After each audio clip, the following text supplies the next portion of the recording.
Rregullat dhe ligjet që bëhen këtë botë nga njerëzit zakonisht ndërtohen mbi interesat e ndonjë grupi të njerëzve apo interesat e individëve të caktuar, shtresave të caktuara.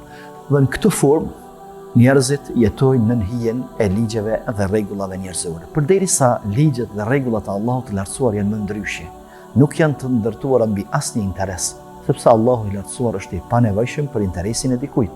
E krijoi njeriu jo sepse pat nevojë për të, i krijoi qiejt jo sepse pat nevojë për të, krijoi gjithçka jo nga nevoja, mirë po nga dëshira për të krijuar, sepse ai është krijues i plotfuqishëm dhe krijon çfarë të dojë. Andaj të gjitha rregullat, të gjitha dispozitat e Allahut të lartësuar nuk përfshin asnjë interes ose levërdi që i kthehet Allahut të lartësuar.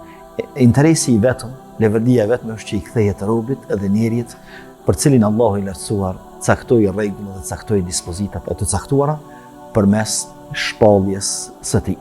Dhe ai i cili i përmbahet këtyre rregullave dhe ai i cili jeton sipas normave të Allahut të lartësuar, asnjëherë nuk do të ndahet i zhgënjur. Absolutisht. Nga sa Allah i lartësuar përmes këtyre rregullave don ta ngrisë njeriu lart, don njeriu të bëjë sa më të mirë, don njeriu të bëjë sa më të dobishëm, don njeriu të bëjë të nënshtruar ndaj tij dhe në botën tjetër ta shpërblejë si është më së miri, sepse Allah i lartësuar njeriu nuk e krijoi për ta dënuar.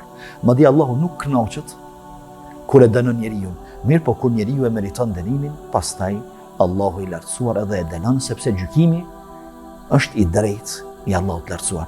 I dërguari i Allahut për ta treguar bujarinë e madhe dhe dëshirën e madhe të Allahut të lartësuar që njerëzit me i fal edhe njerëzit me i shpërblyë dhe me i fut në xhenet në botën tjetër, u tregon një rast në një shembull shumë praktik shokëve të tij. Dhe në njërin prej betejave e sheh një nan e cila e ka humbur foshnjën e saj të cilën e kishte përgjiri.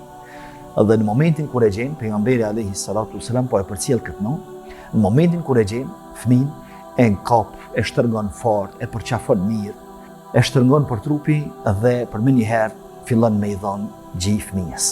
Thot pejgamberi alayhi salatu wasalam, i mahnitur nga kjo sjellje kaq e mëshirshme dhe kaq e dhimbshme e kësaj nane për fushin e vet, i thot shokëve të tij, çfarë mendoni? Kjo nan, a do ta hedhte fëmijën e saj në zjarr? Nëse ka mundësi me hedh, a do ta hedhte? Të gjithë i thanë dërguari Allahut, asesi nuk do ta hedh. Kjo çfarë veprimi bëri dhe çfarë dëmshurie dhe mëshire tregoi karshi fëmijësve, si do ta hedhte në zjarr? Thot dini se Allah është më i mëshirshëm ndaj robit vet. Allahu nuk don edhe më hiç me hudh robin e vet në zjarr, mirë po pse robi ka zgjedh me hyrë në zjarr, ajo është çështje e tij, nga sa Allahu i lartësuar e ka lënë të lirë. Andaj Allahu nuk don që të na dënojnë botën tjetër. Dhe për këtë dërgoi pejgamber, dërgoi libra, dërgoi mësime, këshilla, rregulla, dispozita që t'i përmbahemi atyre dhe të shpërblehemi në botën tjetër. Dhe në këtë formë e kënaqim Allahun e lartësuar. Këtë formë dhe gëzohet Allahu, andaj Allahu s'don të na dënoj, edhe ne të punojmë që të mos na dënoj Allahu i lartësuar në botën tjetër, mirë po punojmë që të na shpërblejë.